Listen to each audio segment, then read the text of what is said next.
গাঁওখনৰ নাম মহাৰাণী আৰু আমাৰ গোসাঁইঘৰটোৰ নাম মহাৰাণীৰ বুঢ়া গোসাঁইঘৰ। আচ্ছা, আজি ৰাতিপুৱা মই মন্দিৰৰ মানে চাফ চিকুণ কৰোঁ। আজি ৰাতিপুৱাই আহি মই দেখা পালোঁ বয় বস্তু মাহা আলিমুলি হৈ আছে, পৰি থাকি তদন্ত কৰিলোঁ যে আমাৰ 4বিধ বস্তু নাই গোসাঁইঘৰৰ পৰা। আৰু তেনেকৈ মই বহুত আমাৰ সমাজৰ মূল ব্যক্তি কেইজনমান মাতি আনি বস্তুগিলাখান দেখালোঁ। বাহিৰত 2বিধ বস্তু পৰি আছিল।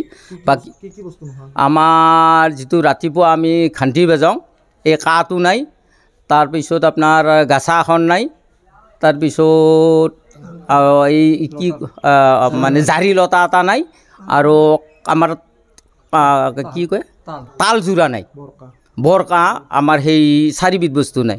বাকী সৰু শৰাই এটা বাহিৰত পৰি আছে, আৰু বাহিৰৰ যিখন আমাৰ বেৰা দিয়া আছিল সেইটো বেৰা ভাঙি ছিঙি আছে। এতিয়া আমি জানামতেদি আমাৰ আশে পাশে থকা মানে 3খন গাঁৱত একেদিনে ৰাতি চুৰি হৈ আছে, সেইটো কথা আমি আজি ৰাতিপুৱা গম পাইছোঁ।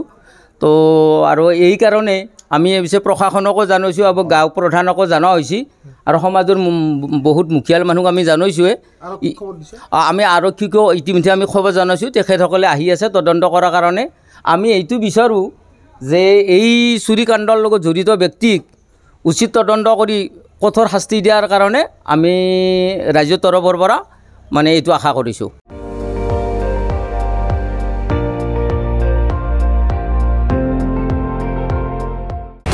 আপুনি চাই আছে ND24, সৰ্বশ্ৰেষ্ঠ নহয় সৰ্বোত্তমৰ দৌৰত।